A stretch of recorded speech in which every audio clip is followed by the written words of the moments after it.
I'm Captain Stephen Simon. I'm the director of the Center for Cybersecurity Studies here at the Naval Academy. It's my pleasure to welcome you to the first panel of the day. While I was listening to General Cartwright this morning, it struck me that I'm sure that the people that developed ARPANET years ago would be really surprised to see what the Internet has turned into. That we started out as a network that was basically owned by the government, for the government, and now we have a network that's perhaps owned by everyone or owned by no one and used by everybody. And oh, by the way, just about everything we do over the Internet, whether it's the government, whether it's DOD, or whether it's the civilian side of the house, is all commingled. I was very excited when we started planning this conference that we were going to do a panel that talked about the alliances between the public sector and the private sector. This is one of the key issues that's perhaps befuddling how we move forward in cyberspace.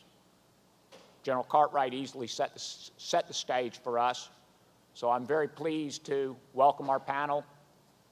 We are led today by Professor William Nolte of the School of Public Policy at the University of Maryland. In addition, we have Stephen Shabinsky, a former senior advisor to the Director of National Intelligence, Office of the Director of National Intelligence, and the FBI. Mr. William Nelson, Chief Executive Officer and President of Financial Services Information Sharing and Analysis Center. Congressman Dutch Rupertsberger, and Dr. Michael Warner, the historian for Cybercom. We'll start the panel, and I'd like to remind you that we'll have each one of our panelists make remarks. Then we'll be open for questions. There are microphones in the back. So please, if you have a question, if you could go back to the microphone so that everyone will be able to hear your question clearly. Professor Nolte? Very good. Thank you. In meeting Captain Simon today, I was introduced to him, and I said, well, we know each other. And then I realized, of course, we know each other. We know each other through email. But we've never set eyes on each other before, and how familiar that is to all of us today. So just to be clear, we're going to work down the table and have opening remarks from all the speakers, and then we'll have time for Q&A in general. So please hold those remarks. My thanks. Actually, this is interesting. When we used to do AFCEA conferences at the Defense Intelligence Agency, the auditorium is somewhat reminiscent. I always describe that as the Dien Bien Phu School of Architecture, in which the speakers choose the low ground and let the audience fire down on them. So be kind, okay, a little bit later. My thanks to the Institute and to the Wood Foundation for this, and my thanks to the Institute and my old friend Dennis Cliff for inviting me to chair this. I understand there has been a little bit of a buzz, and I think General Cartwright touched on it, about speaking about cyber at a history conference, and perhaps a little tension there.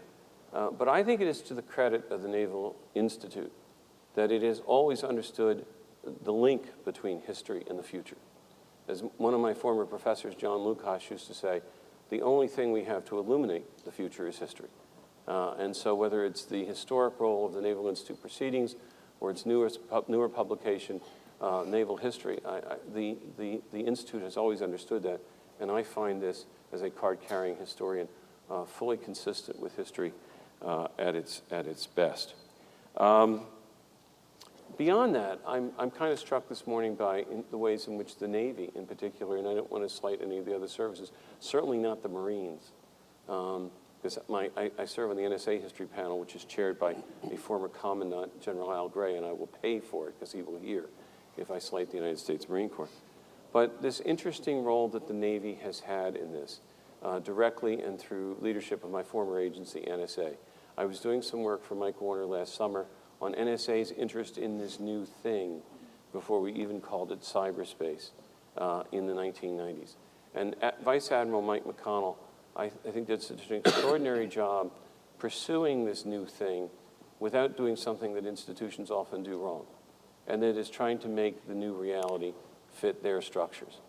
And I think we are still in a period in cyberspace where understanding the reality before we decide for a long term about structure is something that's really quite important in a new domain.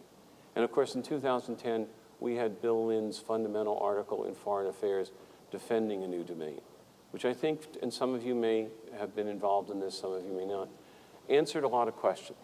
Once the Pentagon has defined something as a new domain, a lot of silly arguments that take place within government agencies and even within universities about who owns the domain go away. And we have certainly had that at the University of Maryland, among other universities, and at the Naval Postgraduate School. This is a technical issue. It's about zeros and ones. And I know we've had little arguments about whether the business school or the School of Public Policy should be involved in this. So once you have it defined as a domain, as in the naval domain or the space domain, you have a whole range of permissible activities, from the hard science and the physics or the engineering through law and policy and all these other things. So I think Secretary Lynn did us all a great service with that article. And the last thought I'll mention on this is how quickly this has struck us all. I taught my first cyber policy course last spring at College Park. And one of the things I brought in was an IBM punch card and a training film on how one operated an IBM punch card machine. And I showed it to my students, and I asked them when they thought that technology had gone out of use. And we started with the Second World War, and I kept saying, move forward, move forward. And I got them to the 60s, and they couldn't believe it. And then I had to say, I remember carrying boxes of those damned cards around the halls of NSA in the early 1980s, all of which I knew before I ever threw them in the machine were going to have one Fortran parentheses that I had forgotten to close. Always, you know? And that's how quickly this thing has come upon us. I used to ask audiences like this, how many of you have used a computer today? And people caught on, because the easier question is, how many of you have not used a computer today? Meaning, how many of you have not driven a car? Or in some cases, turned on your stove at home. Use your iPhone, certainly. And this event has really taken us all a bit, I think, by storm. Someone, I think General Cartwright already mentioned Moore's Law. And Stuart Brand was quoted in Wired magazine just a few months ago saying the main event of the past 2 decades has been the playing out of Moore's Law. Think of that. Is there some hyperbole there? I don't know. But if there is, it's not much.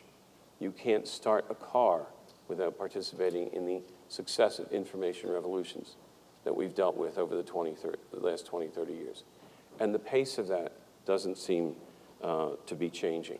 I participated sort of on the edge a couple years ago to a simulation that the Bipartisan Policy Center and CNN did called Cyber Shockwave. And if you haven't seen it, it's 2 years old, which is a Moore's Law or two behind. I watched it recently with that class last spring, and it's amazing how current it is. What we don't have in place, what we don't know, the questions we can't answer. So here we have this new domain, and defining it, operationalizing it, building instruments is not going to happen overnight. And so I really credit, again, the Institute for putting this new domain on its schedule at an early point, but nevertheless at a point in its history. And with that, let me turn things over to Mike Warner. Good. Thank you. Thank you very much, Bill. I also want to thank the Naval Academy, the Naval Institute, and the Wood Foundation for bringing us together here today. This is a fine occasion for this. I'm on here as the, I shouldn't say token historian, but perhaps the only practicing trained historian. Many historians practice that aren't trained. Many are trained but don't practice. I do both. I've done both for about 20 years now. Historians are people that work on the material that novelists won't touch because it is too implausible, it is too weird, it actually happened. Historians or novelists would say, no, you can't do that because nobody would believe it. Historians aren't constrained by that. They get to tell what actually happened. Federal historians, their niche role in this discipline, federal historians are those people who have to say to the boss, sir, ma'am, The problem is actually much harder than you realize because it's much older than you realize, and it's much more complicated too. So with that cheery note, that may be a reason why there are so few federal historians, because that is our job, to bring this unwelcome news to people. I want to go back into the history. General Cartwright, made my hands sore taking notes on his presentation there. He was really talking about the period over the last 10 years or so, way back in time for cyber history. I want to go back in time. I want to go back into the 90s, actually before the 90s. I want to go back before eligible receiver, if you know what that is, where cyber supposedly began. I want to go back into the 1980s, the 1970s, the 1960s, when we really started arguing about these things. We really started talking about these. Congress held its first hearing on computer security probably 1966. Some of these issues are coming together at that point. The National Security Agency, back in a time when its director was bragging to one of his historians at the time that the National Security Agency had over 100 computers, and they took up 5 acres of floor space, and it had a tremendous expertise in the computer security arena. NSA was already getting asked if it could perhaps step into the computer security issue for the federal government by about 1967 or so. NSA thought about that for several years and was more interested in it in the 1970s. That's a different story. We'll have to leave that for a different presentation. But many of the things that we think of are quite new and quite current are really quite old. I would ask you not to Google this right now, but after we're done talking, you can Google the Anderson Report from 1972. It is a report put together for the Air Force by some government consultants, some private experts, some NSA people, and they're looking at threats to computer security. And about page 60, they get to something called the Trojan horse, which is what they describe as the quintessence of the security problem for computers. It's a program that looks really useful, and programmers will put it on their system even though it was designed outside of their control because it looks great and it just bypasses all the security settings and does what somebody else out there, its designer, wanted them to do. This is 1972. Would that more people had read that report. It was unclassified at the time. It's still unclassified. Would that more people had looked at it. Would that more people had thought about this in 1972. President Reagan, of all people, President Reagan, a man born before World War I, was really our first president who became seized with the cybersecurity issue. It hadn't even been called that yet. He saw a movie, as I said, you cannot make this stuff up. He saw a movie called War Games, 1983. You remember War Games? Matthew Broderick, Ali Sheedy. It inspired a generation of hackers, apparently people who thought that if they did this at their bedrooms at home, that Ali Sheedy would come over and drink tab with them too. But it didn't work for most of them, I think. But here we have a hacker in his bedroom getting into NORAD, based on a real incident. Actually, it was an exercise tape that got put into the NORAD computers that made it look like it was a missile attack that got the national security advisor, Zbigniew Brzezinski, awakened at his home in the middle of the night with the news that 200 missiles were coming over the North Pole. No, sorry, sir, it's actually 2,000. And then it was 0. President Reagan saw this movie. President Reagan was from Hollywood. President Reagan had the producer of the movie was a friend, showed him the movie, and the president asked the Pentagon, could this actually happen? And people in the Pentagon said, well, kind of, yes, maybe it's actually worse than that. And President Reagan, from this, put together what was called National Security Decision Directive 145, September 17th, 1984. A top secret directive, don't worry, you can read it at home. You can read it here, you can Google it now. NSDD 145, it's about 90% declassified. It talks about how computers and phones and digital systems were all coming together, merging into this one thing, and this was a serious national security issue because this gave our adversaries ways to get into our networks. President Reagan responded to this. He essentially put the National Security Agency in charge of computer security for the federal government, military computers, civilian computers, some critical infrastructure computers as well. Said NSA will set the standards for those. It will do some monitoring of what's going on there, and that will solve the problem.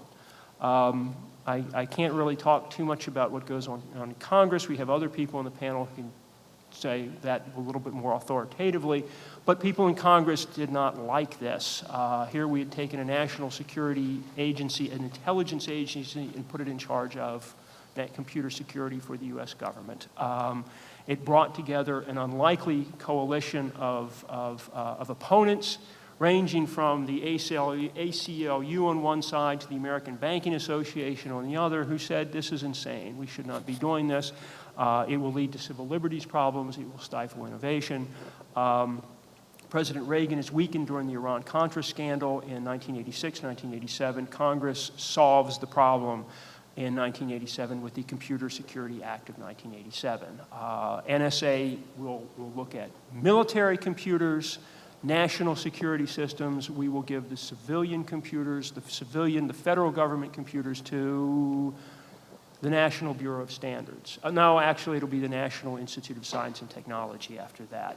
They will do the standards for this, and so the problem is solved.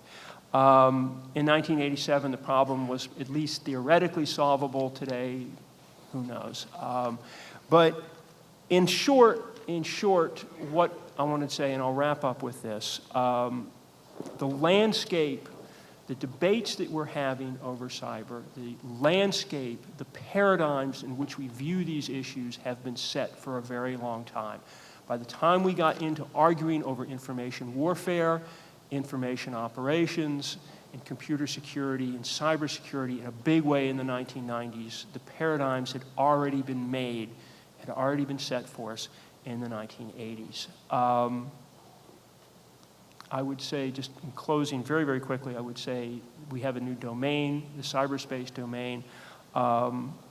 Extending my metaphor here, what domain is that most like? Is it like air, sea, land, or space? My argument is that it is most like the land domain. And why is that? Why? Because you can bulldoze it. Not literally, because you can change the shape of it. Indeed, it changes its shape every time somebody plugs in a network device. It moves, it shifts in that way.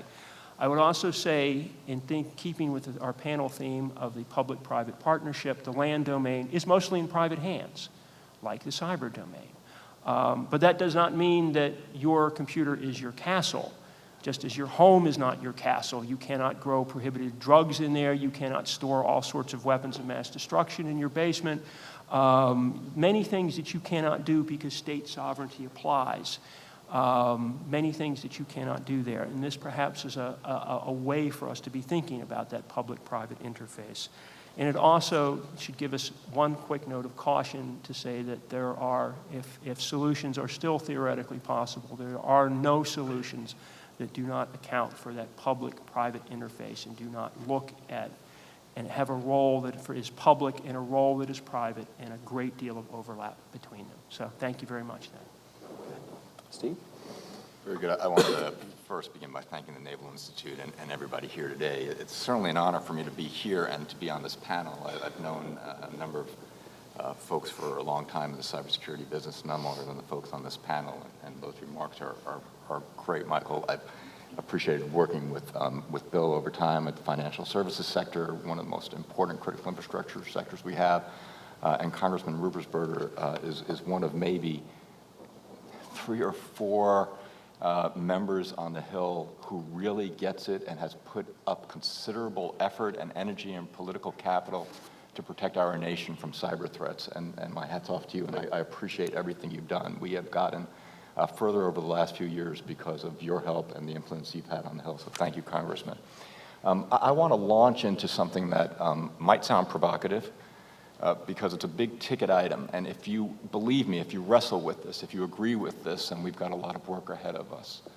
And my comment is going to be that we are following a failed security strategy when it comes to cyber, And because it is so fundamentally failed in its inception, regardless of how much energy, effort, or resources we put into it, we will not become more secure. That's a big item, right? Now it's kind of like, put up or shut up, right? So this is my point. I want us to reflect on a couple of things this morning and wrestle with it as the day goes on.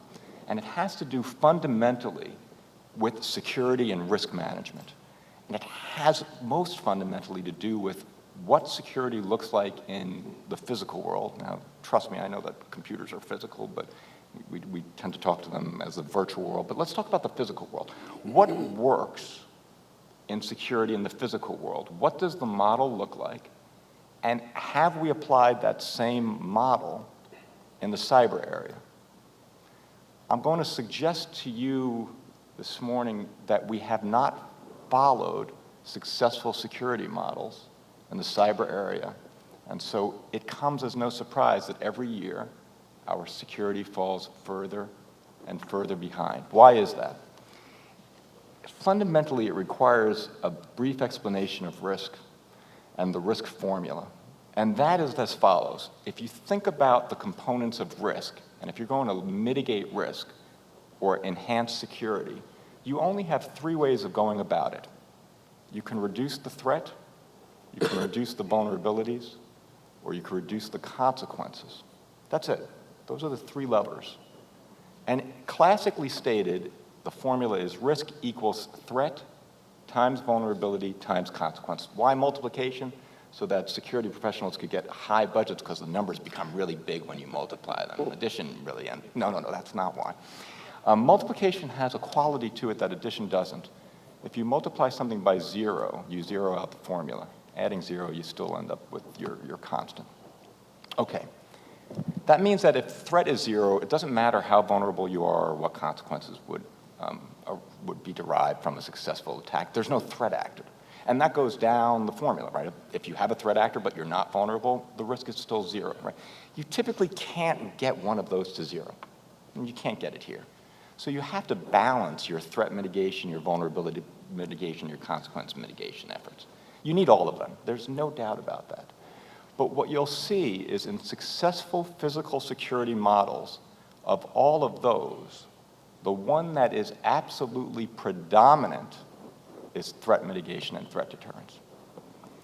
So as between nation states, the reason that intercontinental ballistic missiles are not falling right now in Washington, D.C. and New York is because we would know that they landed, you'd have assurance, you know it happened, and you could follow the trajectory. You'd know where it came from, and the wrath of the United States would come down on whoever did that. It's not because we're somehow impenetrable or invulnerable to missiles.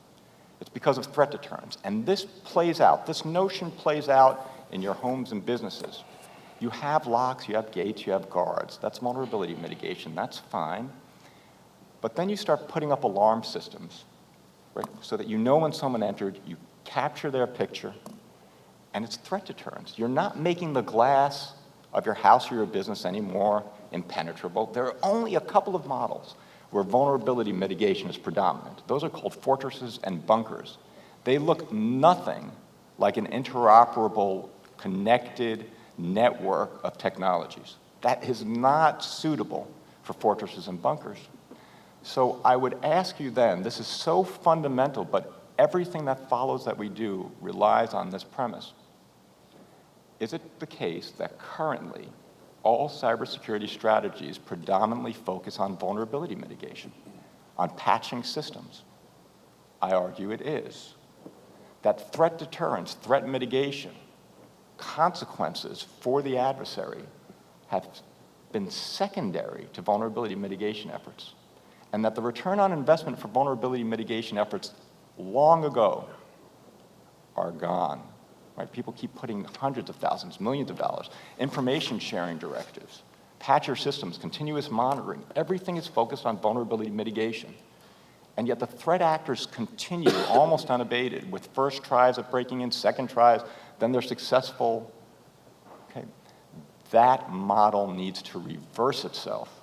Okay. There is no way that we are going to win the cybersecurity effort on defense. We have to go on the offensive. Okay, now if that's true, then start thinking about every strategy you've seen and start thinking about where the solution space is. And the solution space is going to have to resolve itself fundamentally in two ways. One, technologists and economists. We have to have integrity of systems, security of systems that as design elements fundamentally promote assurance. You know if something's been changed, and attribution. You know who did it. And then, on the private sector side, the United States is sitting on its most valuable resource, the private sector, when it comes to this fight. Because when we talk about the private sector, we talk a lot about information sharing, collaboration, to get information into the private sector's hands for what purpose? Vulnerability mitigation, patch your systems. And we talk a lot, there are discussions now about regulating industry, right? Raising their risk, right? If you don't get this right, you'll be penalized, you'll be fined. But the one conversation that is amazing that hasn't occurred, that this panel could help try to address, is what is the private sector's role in threat deterrence and threat mitigation, in protecting its systems against the adversary? Now let's think about that for a second. If you're on an airplane and someone is rushing the cockpit, you don't expect people in the seats nowadays to think, well, you know, if I tackled that guy, that's going to be an assault and battery. If I hold him until the plane lands, that's a kidnapping. No, of course, you want your private sector to be able to defend itself, to act in ways that could protect property, that could protect life, right? It is universally accepted in the physical world that you have the right to defend property. You have the right to get someone off your property, to keep someone off your property, to recover your property without first going to law enforcement if necessary and proportionate, right? So you don't have time, or law enforcement or the courts can't do it at that moment. You do just that much that's necessary to hand it over. We, at this point, have companies all over who are seeing their property being stolen. They see the server it's sitting on, and they don't know if they're able just to go to that server and delete their own file so it's not stolen. They think if the law enforcement finds that out, they're going to end up in jail instead of the bad guy. So what we have to wrestle with when we talk about the public and private sector, when we talk about cybersecurity, is one, do we need to reestablish the security model to promote threat deterrence, and what does that mean as an engineering and as an economics challenge? And do we need to use the private sector not just for protecting its networks, but to bring pain to the adversary and fight the fight for threat deterrence? And those are really, I think, the issues of the day that need to, that really are required if we're going to change the security dimensions and protect our country. And so those are my brief and non-controversial opening remarks. Thanks. That was pretty interesting. I kind of expected it from you, though. So, I work for the FSISAC, or the Financial Services Information Sharing and Analysis Center, and we were formed in 1999. Actually, I was a history major too, Dr. Warner, and with a concentration in military history. So I'm really thrilled to be here. But a little bit of history, past history and current history. We were formed in '99 from a presidential directive that said the public sector and the private sector needed to work together to share information about cyber threats. After 9/11, there was another presidential directive that said that we needed to work together regarding physical threats too. We're a nonprofit. We're owned by the financial services industry. What is that? That's, of course, banks, credit unions, it's brokerages, it's also payment processors, insurance companies, Visa, MasterCard, it's all those different types of financial services firms. In 2004, even after having been around for about 5 years, we only had about 68 members. We have 4,200 members today. Why the sudden rise in membership? I mean, you can ask that. I think the answer is pretty simple. It's the increase in number of attacks. Plus, I think they know to come to us as a good tool to help fight these attacks and to share information. I think the value of information sharing is really there. In terms of the history of the attacks, I think the main motivating force, probably for the first 10 years, has been financial gain. We had a number of different types of attacks, like data breaches. There was the Heartland data breach a few years ago. 120 million credit and debit cards were compromised. It's a lot of credit cards, debit cards. The banks and the credit unions were really ticked off about it. They were really ticked off at Heartland because of it, because they had to reissue cards to all their consumers. It was interesting, the guy that was eventually caught for it was a guy named Albert Gonzalez. Albert was one of these guys like Catch Me If You Can guy that the FBI had. What's his name? Frank Abagnale. They thought they had a Frank Abagnale, like the FBI had turned, except the Secret Service didn't realize that Albert was continuing to hack when he was employed for the Secret Service. And he was given 20-plus years in prison for his what he did. His counterparts in the former Eastern Bloc nations, they were given a couple years probation. So you see the difference in how they, at least those countries, solve this crime. I think a big turning point for us was really with account takeover in August of 2009. I think it was August 3rd, we got summoned, not like a formal summons, but we were asked to come down, strongly asked to come down to the FBI offices. Steve was the deputy director, or assistant director there. They had the head of the cyber division, the 2 deputies, 20 supervisor agents. We were in a big secret room. We can talk about with a big piece of paper on the wall, all their investigations that they were working on with business account takeover. I don't know where you get paper that big, by the way, and that long. But they had 85 investigations on this business account takeover. They're adding 10 a week. I think they brought me in because of my background. I used to be in payment systems, and I started to basically describe how the ACH network worked, that once these funds were gone, the bank had difficulty under the rules getting them back. Plus, the companies were taking full liability for this. There is a thing called the Uniform Commercial Code, Article 4A, which actually protects companies' rights in this regard. In fact, every lawsuit that's occurred since banks have tried to stick it to the business customers for these losses, the companies have won. So 4A has actually held up the business rights on this. But there is some responsibility the businesses need to have in terms of protecting their computers. And basically what was happening is they would get an email, they click on a link, and they get malware downloaded on their system. It would be usually Zeus Trojan. They would have a keylogger in there, so everything you keyed in, let's say you're going into your bank account at Bank of America or wherever it was, they could see that you're logging in, they could see your user ID, password, and they would have then access to your account. They would know how to get in. And so they would get in and just move money out, either through the ACH or wire transfer. I think as a result of those efforts, that public-private sector sharing, we put out 2 bulletins. One we deemed FSISAC green. We said, give this to every bank in the country, give it to your corporate customer, let them know about this threat. We think that was pretty successful. It took about 2 or 3 years, but the actual number of attacks have increased regarding these financial crimes, but the losses are about half of what they used to be for businesses and banks. So that's the good news. The other types of attacks we've seen have been hacktivist attacks. You remember WikiLeaks 2 years ago? A couple of organizations like MasterCard, Bank of America, and others said they would not process donations to WikiLeaks. So this group, Anonymous, said, well, we're going to attack you, MasterCard, Bank of America, and all these banks, so we're not accepting donations to WikiLeaks anymore. And we were going to launch these denial of service attacks. These denial of service attacks actually brought down a number of these organizations, at least their web-facing applications. None of the core applications were affected, so card transactions continued. But if you wanted to get on the MasterCard website, you couldn't. And that was quickly solved. They brought some DDoS mitigation capabilities in. They were able to solve that.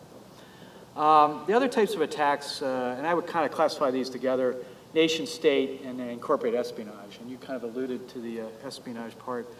And traditionally, you think of nation state, a lot of people think of that country and that large country in Asia that begins with a C and ends with an A. It's not Cambodia, it's that other one.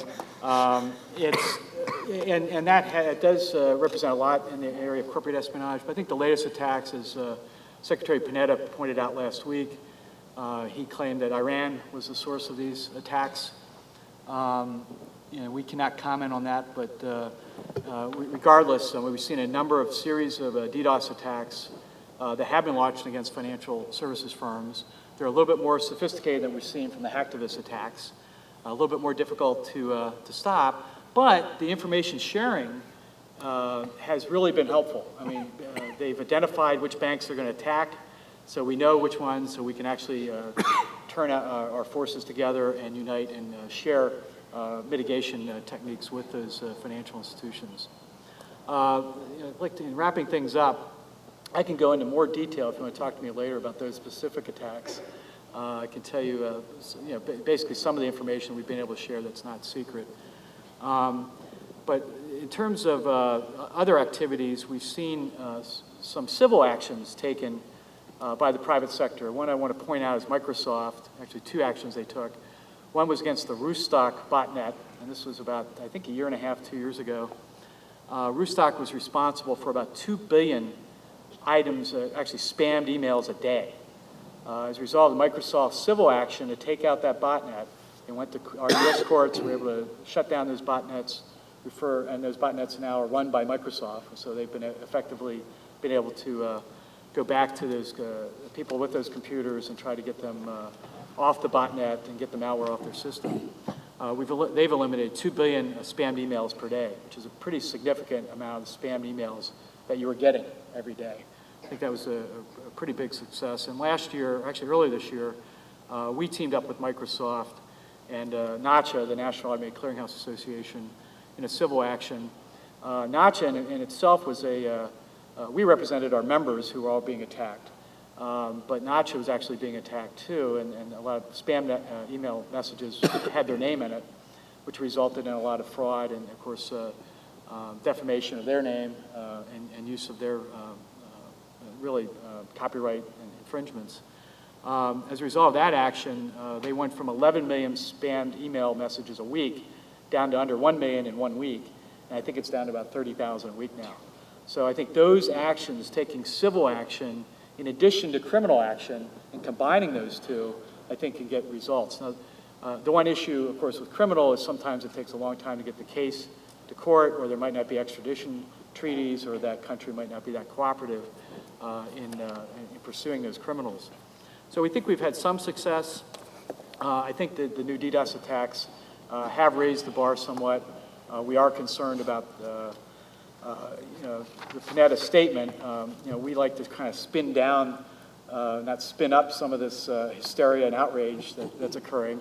Your money is safe in your bank and credit union, and I can say that with 100% certainty, but, well, maybe not quite 100% certainty. But, today there's almost like an air gap between the web-facing applications that you use to do home banking. Is everybody here do home banking, or anybody not do home banking? Don't trust it, right? Pay by check, right? So you can still pay by check, you can still go to your branch, but if the website's taken down, you are certainly inconvenienced for maybe a few minutes, a few hours, potentially all day. I mean, some of these attacks actually work for all day for some of the banks that were unprepared.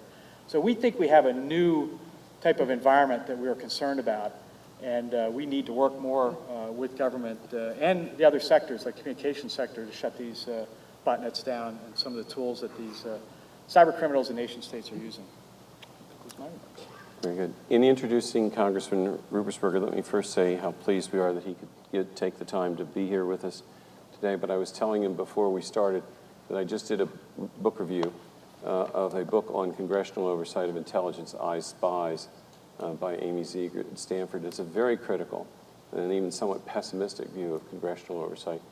But in the review, I had to say that, and it was a pretty positive review, but nevertheless, it would have been fairer had it noted the extraordinary leadership of the House Permanent Select Committee on Intelligence in this Congress under Chairman Rogers of Michigan and Ranking Minority Member Rupersberger. And I think we can all hope as citizens that at some point the bulb goes on in other places on the Hill on the idea that it is still possible to do effective bipartisan leadership in the national interest. And it's with that, Mr. Rupersberger, welcome to have you. Thank you very much, and it's great to be here. It's great to have so many people that are here on this very important subject of our cybersecurity.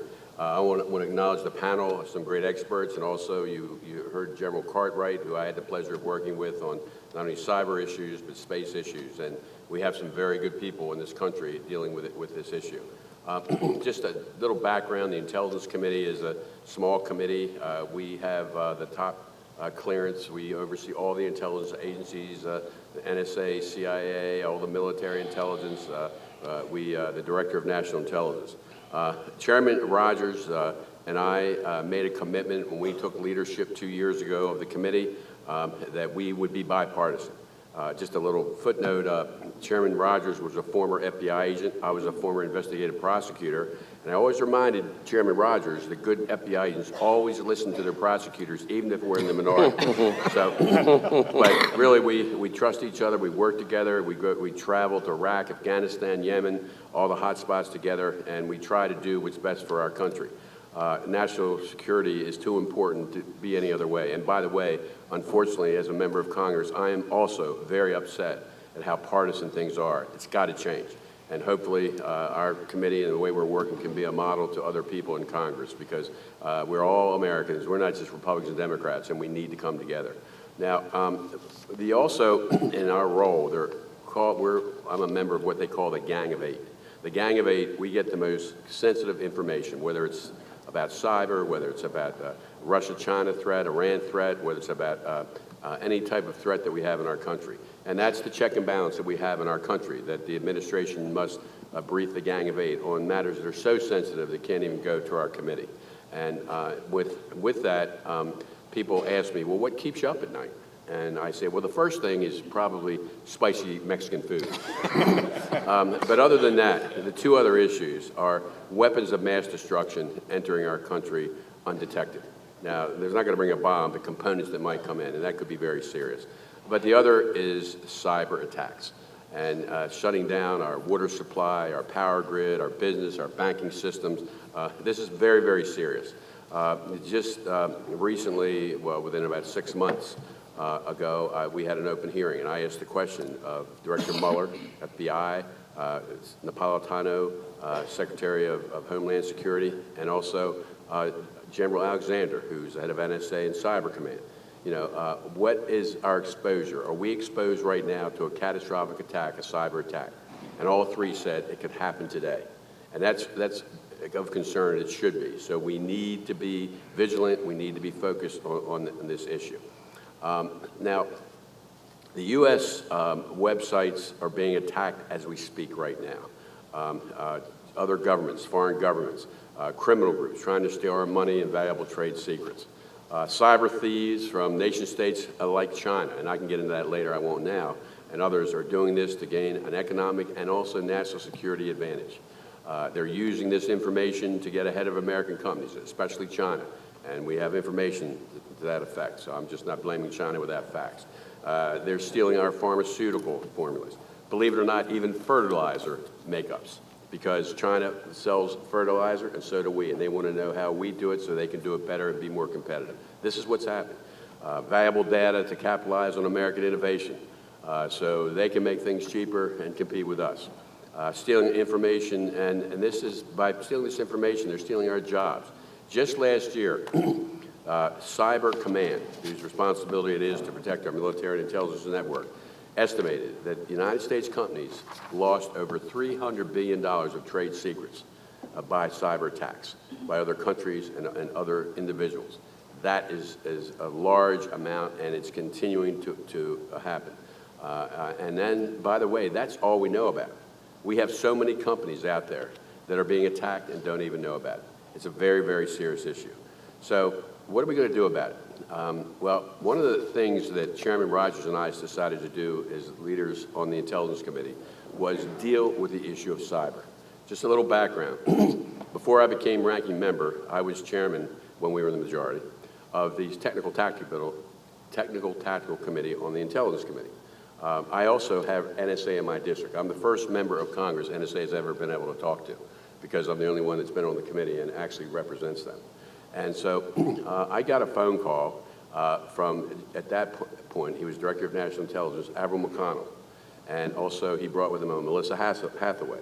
And they said, we need to talk to you about the cyber issue. I said, oh, it's cyber, I've heard about it, whatever. Now, I'm chairman of the Technical Tactical Committee. And at that point, Admiral McConnell laid out the threat and how serious these cyber attacks were, and we were not on our game at this point. that NSA had some of the best in the world, and we were doing what we had to do from a military point of view, but we needed to move forward. And at that point, there were a few of us, unfortunately. There's not that many members of Congress who even know about this and deal with this issue. We decided to really put money into this arena and to decide what we were going to do. Well, for a long while, there were a lot of people that had a lot of ideas about cyber, but not a lot was happening. So Chairman Rogers and I decided that we were going to put together legislation to make sure that we could somehow deal with this very serious problem. We had a lot of ideas, but we needed to bring it together. So for 1 year, we brought together most of the technical groups. We brought business together. We brought the ACLU at the table to deal with privacy issues, because when we put together a bill, we wanted to make sure this bill would pass and it would solve the problem. And so for 1 year, we continued to do that research. We came up with a very basic, simple bill that does big things, and it's called the Cyber Intelligence Sharing and Protection Act. And it's really called CISPA. You know, if you've heard about it, it's CISPA. Our intelligence community has the ability, especially the group over at Fort Meade, has the ability to detect these cyber threats, the malicious codes, and the viruses before they are able to attack our networks. We have the technology and the ability to see these attacks coming in. And again, they're occurring right now as we speak. But right now, federal law prohibits the intelligence community from sharing the classified cyber threat intelligence with companies. That sounds ridiculous, but that's the law. And our bill attempts to deal with that. And just imagine if you're a weather forecaster and you have information that a hurricane like Katrina was coming to Louisiana, to New Orleans, and you're told by law you can't warn them. Well, that's where we are now. That is how serious this issue is. And so what we're doing and what the bill does basically is it allows the intelligence community, and by the way, it was 17 pages, it's now 19 pages. That clearly is probably a record for a bill in Congress, and we read the bill too. We do read our bill. Okay. But it allows the intelligence community to share the malware, viruses, and other harmful codes with companies, mainly Tier 1 providers. And their Tier 1 providers are the AT&T, the Verizon, the Comcast, the Quest. And in our country, internet service providers handle about 80% of all traffic for American businesses, and also our individual computers, Blackberries, and that type of thing. So this will go a long way, our bill, in protecting America. Now, these internet providers and companies will then keep a lookout for these viruses and work to stop the malicious code before it is able to attack a system. Companies can then voluntarily, and this was all part of what we negotiated in our bill, can voluntarily give information about the cyber attack back to the government, back to our intelligence community, to help work with them to deal with this problem. And it's mostly formulas, O's and ones, technical information about the threat. Now, cyber analysts will then use this information to better understand the attack, to try to figure out who launched it, when, and from where they can prevent future attacks. Now, legislation has strong privacy protections built into it. And believe me, there was a lot of negotiation for 1 year about privacy protections. You know, we follow our Constitution in the United States, and that's very important to us. It's very important to Americans. And for a year, again, we worked with the privacy and civil liberties advocates. And by the way, we weren't able to please them all, but we tried. And business groups and others to come up with a good bill that protects us and protects our networks while also protecting privacy. The bill severely limits what kind of information can be shared with the government. The bill requires an annual report from the Inspector General of the intelligence community to ensure that none of the information provided to the government is mishandled or misused. This entire process, by the way, is completely voluntary. We made sure that it was a voluntary process. And the government cannot require companies to hand over anything. The bill does not allow the government to monitor, and this is something that allegations were made, it's not true. The bill does not allow the government to monitor private networks, read private emails, censor or shut down any website. And we want to encourage companies, all companies, to participate. Now, companies who participate in the program can receive liability protection if they act in good faith to protect their networks from cyber attacks. Well, that was very important to the business community. We didn't want a lot of lawsuits if somebody made a mistake, so we negotiated, we came up with a good faith. So if they don't show good faith, they could be held liable. But other than that, we're here to protect our country. Now, more than a lot of companies have been behind this bill.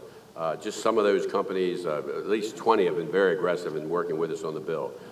We have sent letters to the Senate because the bill is languishing in the Senate now. Companies from Microsoft to Facebook to AT&T to Boeing to the Financial Services Roundtable, all standing behind. We worked this for 1 year as a team. The bill passed the House at the end of April by a strong bipartisan margin. And I'll tell you a little side story. The White House wasn't with our bill in the beginning, even though we had them at the table for 1 year. And I'm the leading Democrat, and I'm trying to get the votes for this bill. And because the White House felt a lot more needed to be in the bill. And our position was we need a simple bill that's going to pass to just share the information to protect us right away. We can deal with a lot of the technical issues later on. And I told the lobbyists for the White House, right before our bill was going to the floor, I said, you better not do what they call, when the White House is against a bill, they say we're against it, and sometimes they say they might veto it.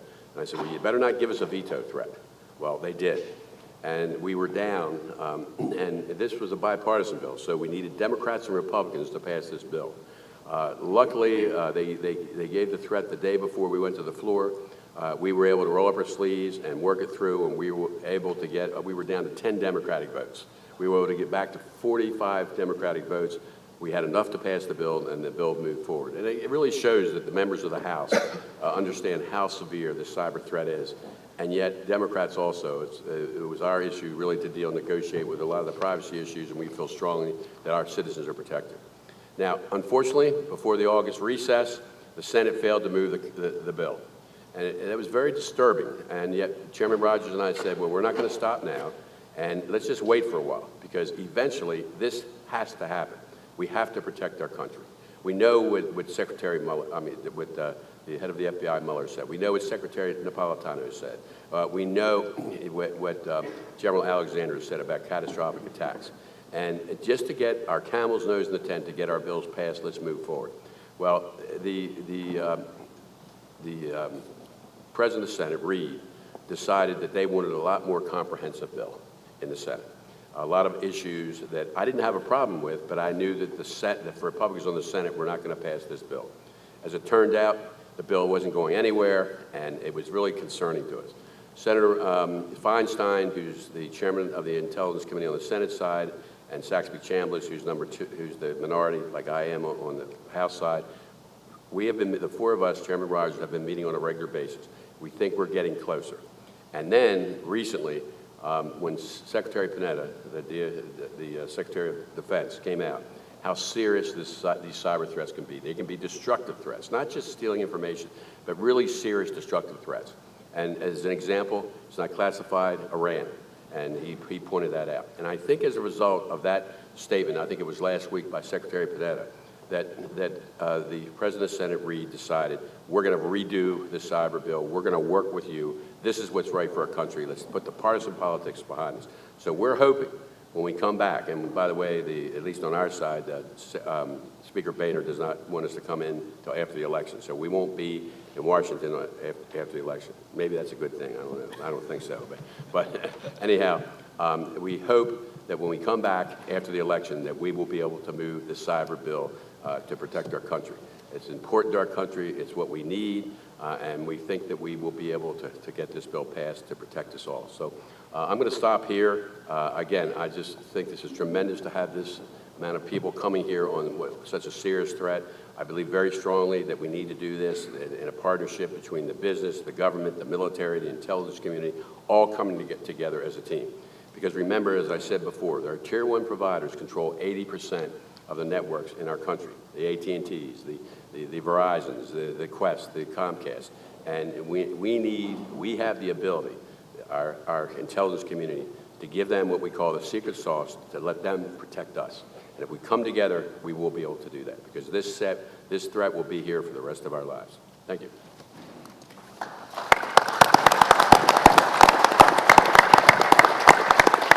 Okay, let me thank the panelists for several things, including leaving time for questions and answers.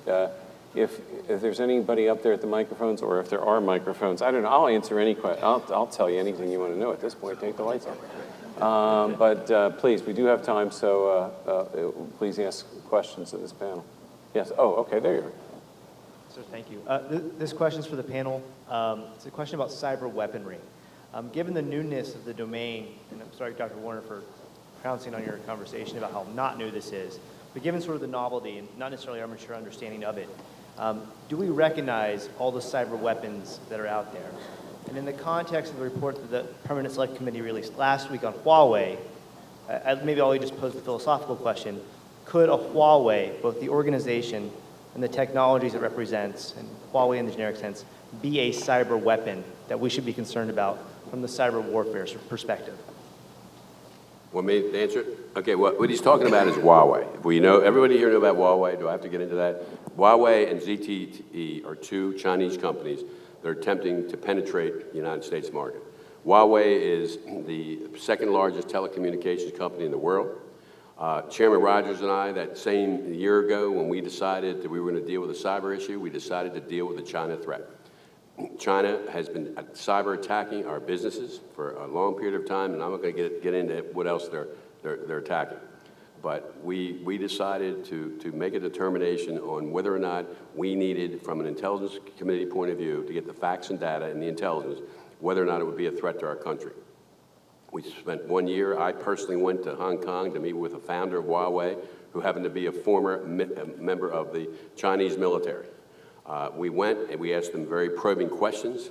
We wanted information. We said, we're not here to protect our trade. What we're here is to protect our country from national security attacks, and also we're here to protect our businesses when we lose over $300 billion worth of trade secrets. We sent questions to these two companies, Chinese companies. They came back with very vague answers. I personally, when I met with the chairman of Huawei, I said, you're a communist country, we're a democracy. You know, if your country orders you, a communist country, to do something, you're going to have to do it. You know, we have certain rights in our country. You have the ability, once you have your technology and network into our country and our citizens are buying your product or our businesses are buying your product, what if the Chinese government comes to you and said, we want you to get this information, to steal this information? There's nothing can stop it, and we're here to protect our country.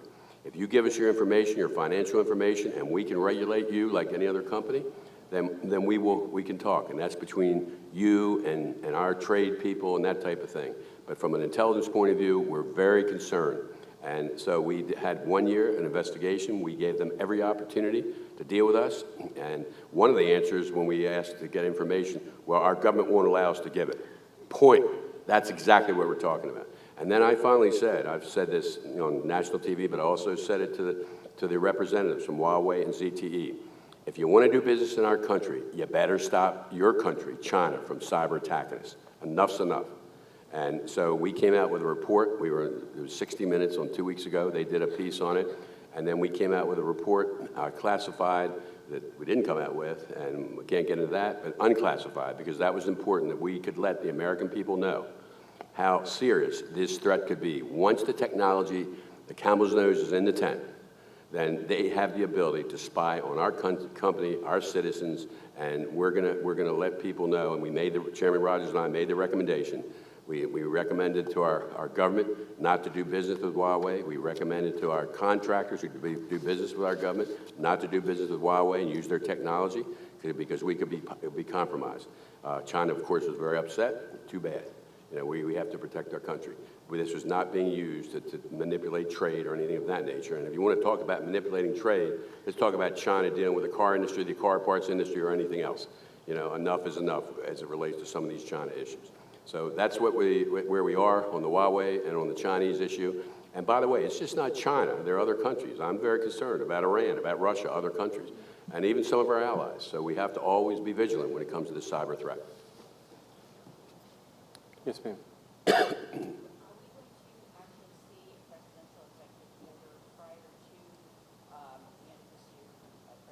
Well, I guess I could answer that one too. The question was, are we going to see a presidential order that President Obama talked about? Look, I'm looking at this point.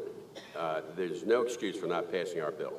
And hopefully now, because of what Panetta said, the Senate will move our bill, so we can legally start protecting our country. Remember the example I gave about Katrina, your weather forecaster? That's where we are.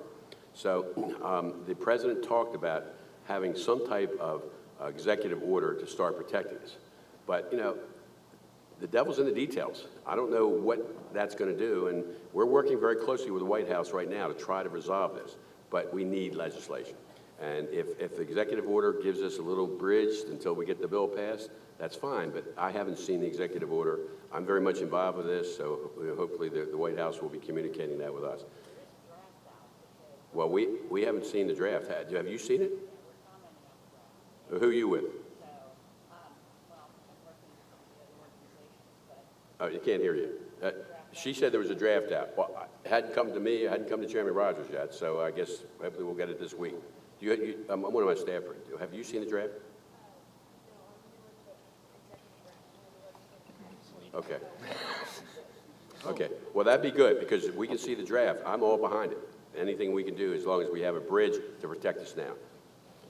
Sir?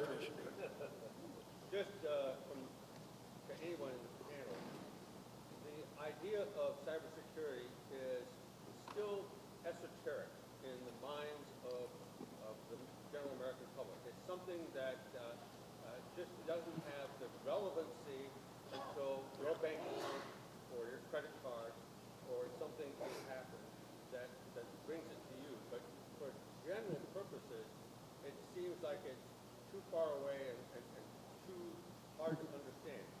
What do you recommend to bring it into a general public focus? Well, I've been talking too much, so why don't the rest of the panel, then I'll make a comment. Yeah, there have been a number of good programs out there. I'm thinking about Stop, Think, Connect, Steve. I mean, there's been some federal programs to educate consumers, before they click on a link. There's also a lot of education by some of the private sector companies like Microsoft. When they find out that your computer has been infected, they're educating.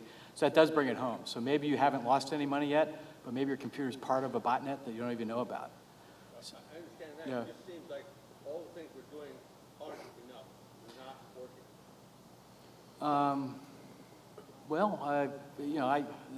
I'm kind of a glass half full kind of guy.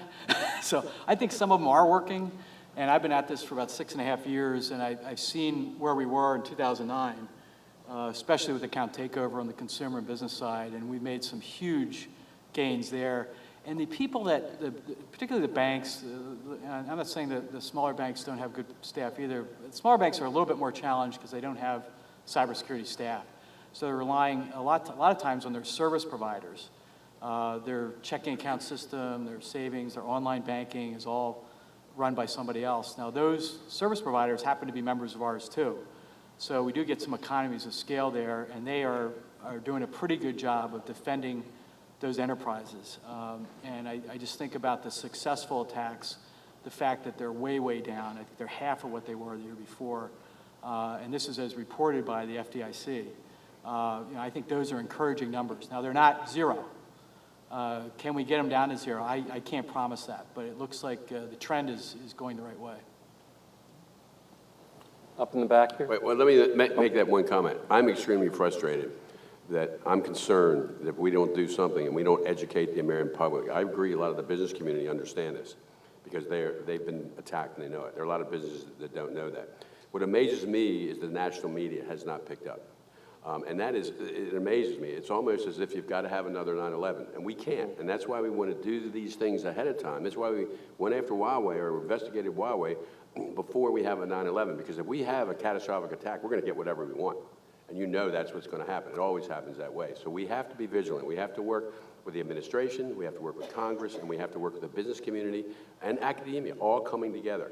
But I don't know how this is going to happen. We have had NASDAQ attacked. We have, and yet, thank goodness it wasn't in operations. Look what happened with MasterCard. And yet, the media, it's the fifth page, if that. So, it's something that the average person on the street and educated people don't have a clue. Look at I'm happen to be honored to be on the Board of Visitors of the Naval Academy, one of the most outstanding institutions and boards I've ever served on. And yet, all of our institutions years ago, within the last 10 years, were not on their game. Because this is the future of warfare, a lot of it. And now, look at where the academies, look where the Naval Academy, having a building, having focus on this. We're moving in certain arenas, but not the public. So I agree with your comment. Well, the other part of it, though, is too, that you almost have to assume that you've been, many businesses are now assuming they've been hacked. And can you develop systems that bypass the malware that's on your system? And I think some of the solutions that are offered, at least in the business community, actually bypass it, even for consumers. I don't want to name any vendors, but there's a number of them out there that do it. I know in our recommendations 3 years ago, there weren't vendors, and we recommended that as a business, you do all your online banking from a separate computer that's not on your network, that you disable email and all web browsing, that you only have a link to the bank. Now, I have to tell you, we have never heard of an instance where that's been compromised because there's no way to infect that computer. And businesses that have been hacked and they implement that, they don't have any problem after that. And we've encouraged a lot of banks to tell that to their business customers. It's not really practical for consumers, but there's some consumer applications where you can actually go onto your home banking and it's not using your browser. It's using this secure browser that the bank has offered through one of these vendors. So even if you've been hacked, you're safe. So we need more banks offering those types of products. Last question?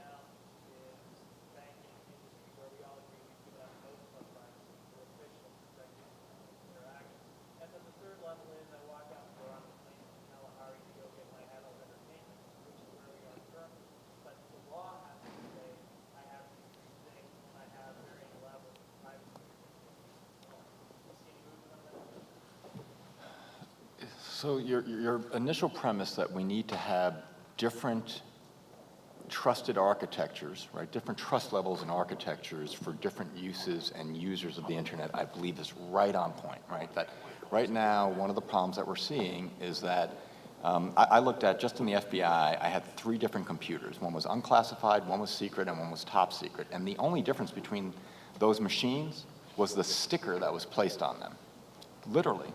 Okay, so that doesn't work well in those environments. People have different needs. Critical infrastructure, classified networks, closed proprietary networks for businesses need to have a different security model. They need to be architected in ways that they can't be abused and in which adversaries will be identified and build that threat deterrence. So I'm all on board with you, and there have been people who are trying to think of different internet architectures, how cloud computing might help in arranging that, how single-purpose devices, similar to what Bill just said, can be used. The point of departure that I have with you is, I think that if it were a design element for the engineering community to consider, that you could have different trust levels and different architectures that promote assurance and attribution without necessarily infringing on privacy rights. So there are some really smart people out there who are doing very, very cool things with encryption and data capturing that, for example, when there's anomalous activity, information starts to be retained, encrypted in a layer that can only be opened under certain circumstances. And if activities are routine, that type of logging and retention doesn't occur. So it's a very privacy-enhancing way of thinking of security. So I think I agree certainly with the premise that we'd have to have different architectures that support different trust models and uses, but I'm not giving up on the fight that privacy and security have to be on different sides of the spectrum. I think that you can actually have creative ways to have both. And of course, as we all know, greater security means better privacy because it means people aren't breaking into your machines and stealing all of your data, right? So I think we could do it both. If I could add just one historical footnote to that, what you just described as multi-level processing, a great idea from 1967. We looked very, very hard at that, building in different trust levels on the same machine. The Ware report in 1970 done for the Defense Science Board came back and said, you basically can't do that. Computer security is going to have to be a user problem, not a hardware fixable problem there. So back to where I began, it's much older and it's much harder. And with that thought, as the chairman, let me make two final comments. And the first is that as I look back, as perhaps a non-practicing historian, but nevertheless I still have the credential, that this country did not succeed in the national security crises of the 20th century without effective public-private partnership.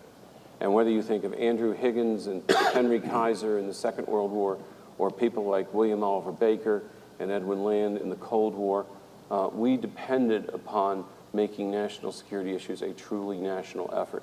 And I hope that we have processes in place to permit that rather than inhibit that as we move people. My view, the revolving door between government and the private sector is not necessarily a bad term as long as it's effectively regulated. And I think that the William Oliver Baker case, certainly, and those others, points to that. The second thing is that comes to my mind is that we have gone through quite a few different eras in national security in a relatively short period of time. We had a very important event underway when 9/11 occurred, and that was the Hart-Rudman Commission, which was taking a very serious look at our total national security structure.